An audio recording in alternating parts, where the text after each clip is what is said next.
ഈ ചോദ്യം ഒന്ന് നോക്കിയേ. അതെ, 6/4 ഇൻറ്റു 6/5 3 ബൈ 6/2 ഇൻറ്റു 6/4 ഏതാ മോനെ? നമ്മൾ ചെയ്യുന്നതിന് മുമ്പ് ആദ്യം ഞാൻ എല്ലാം കൂടെ ഒരുമിച്ച് പറയുന്നില്ല. ആദ്യം ഞാൻ നിങ്ങൾക്ക് 3 കാര്യങ്ങൾ പറഞ്ഞുതരാം. ഒന്നാമത്തെ ഇപ്പോൾ ഒന്ന് പറഞ്ഞോളാം. എന്തെങ്കിലും എന്നെന്ന് പറയുന്നത് എന്നാണ്. ഒന്നുകൂടെ എന്തെങ്കിലും എന്നെന്ന് പറയുന്നത് എന്നാണ്. ഓക്കെ, ഇനി അടുത്തത്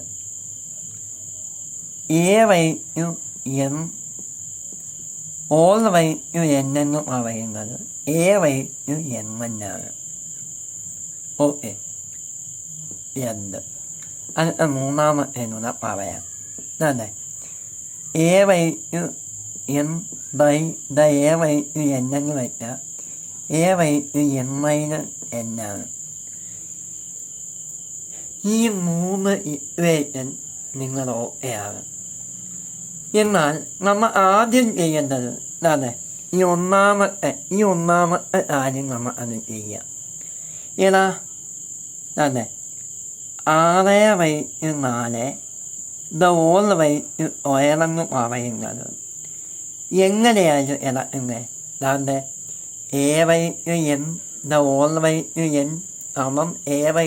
മഞ്ഞങ്ങല്ലേ. അപ്പോൾ എന്താ പറഞ്ഞേ? ഇതെണ്ണാവും ഇതെന്നാണെന്ന് വിചാരിച്ചു. ഇത് രണ്ടും കൂടെ തുണയ്ക്കണം. ഓക്കെ, അപ്പം 6/4 എന്ന് വരും.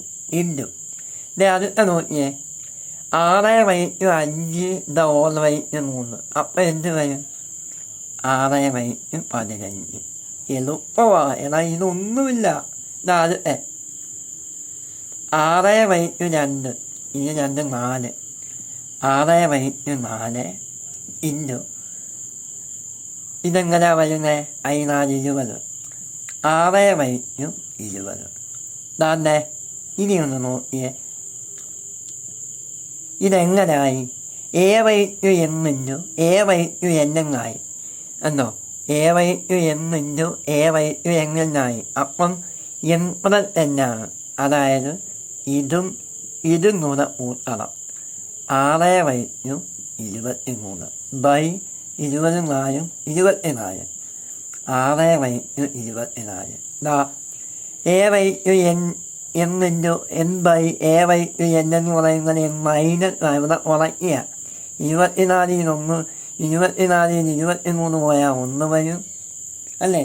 24 23 പോയാൽ 1 വരും.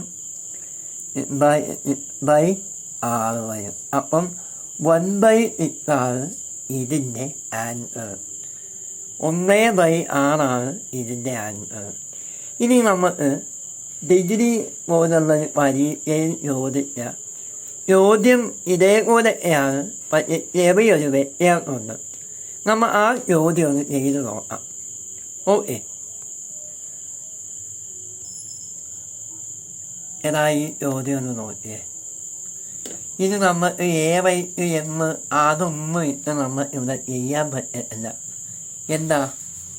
ഇവിടെ താഴെ ഇറങ്ങുന്ന ബേസ് പല നമ്പരാ. എന്ന് വെച്ചാൽ ഇവിടെ 6, ഇവിടെ 10, ഇവിടെ 15.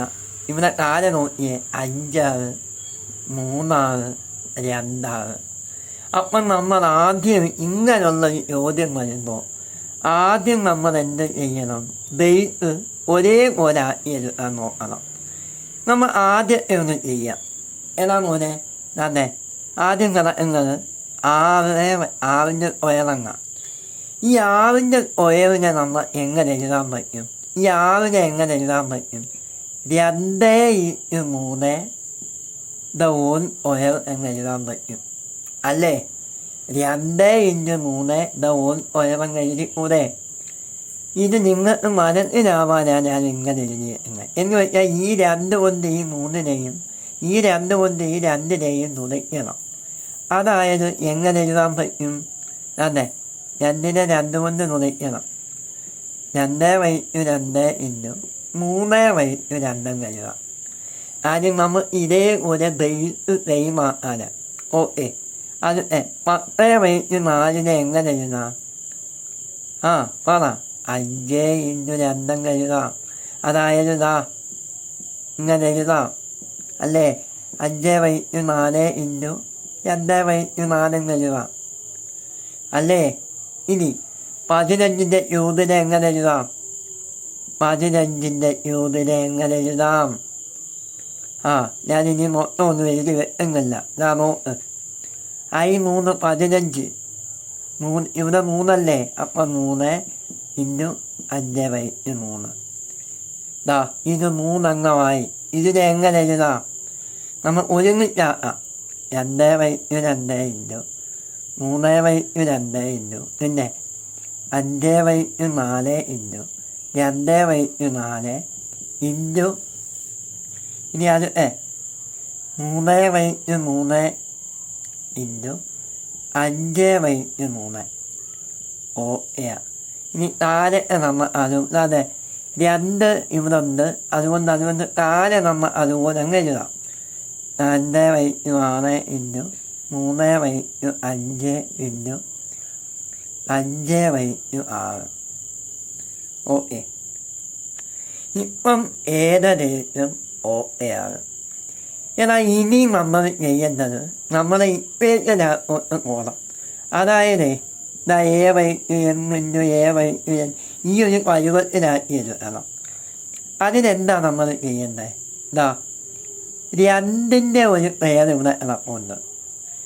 2ൻ്റെ ഒരു പെയർ ഇവിടെയും കിടപ്പുണ്ട്. ഓരോ ജോഡിയാണ്. അതായത് മക്കളെ 2/2 ഇൻറ്റു 2/4 നമ്മൾ എങ്ങനെ എഴുതാം? 2/6 എഴുതാം അല്ലേ? ഇപ്പം ഇതങ്ങ് പോയി. അത് മാറ്റിയേനെ. അപ്പോഴെങ്ങനെ നമ്മൾ 2/6 ഇൻറ്റു ഇതേപോലെ 3ൻ്റെ ഒരു പെയർ ഇവിടെ ഉണ്ട്. ഇവിടെ ഉണ്ടല്ലോ, കണ്ടോ? അപ്പം 3 2 5 എഴുതാം. 3/5 ഇൻറ്റു 5ൻ്റെ ഇവിടെ 5/4 കൊണ്ട് 5/3 കൊണ്ട് അപ്പം 4 3 7 5/7 ബൈ ഇപ്പം ഏകദേശം ഒരേ ഒരായി. കണ്ടോ? എളുപ്പമാണ്, ഒന്നുമില്ല. ഒരു ലോജിക്ക് മനസ്സിലായാൽ മതി. അതെ, ഈ 2/6 ഇതും അങ്ങ് പോയി. ഇതും അങ്ങ് പോയി. ഇവിടെ 5/7 ഉണ്ട്. പിന്നെ എന്തോ ഉണ്ട്? 5/6 ഉണ്ട്. 7ൽ നിന്ന് 6 പോയാൽ 1 അല്ലേ? A/n ബൈ A/n എന്ന് വെച്ചാൽ A/n - എന്നല്ലേ നമ്മൾ പഠിക്കുന്നത്. അപ്പോൾ 7ൽ നിന്ന് 1 പോയാൽ 6 അല്ലേ? അപ്പോൾ നമുക്ക് പറയാൻ കഴിയും എന്ത്? 5/1. 5/1 പറഞ്ഞാൽ 5.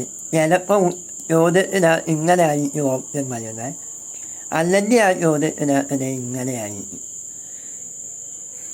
കുറച്ച് ബുദ്ധിമുട്ടുള്ളതാ, മനസ്സിലായി. എല്ലാവരും നല്ല പോലെ ഒന്ന് നോട്ട് ചെയ്ത് വെച്ചു. ഇതുപോലുള്ള ചോദ്യങ്ങളൊക്കെ ചോദിക്കുന്നുണ്ട് കേട്ടോ.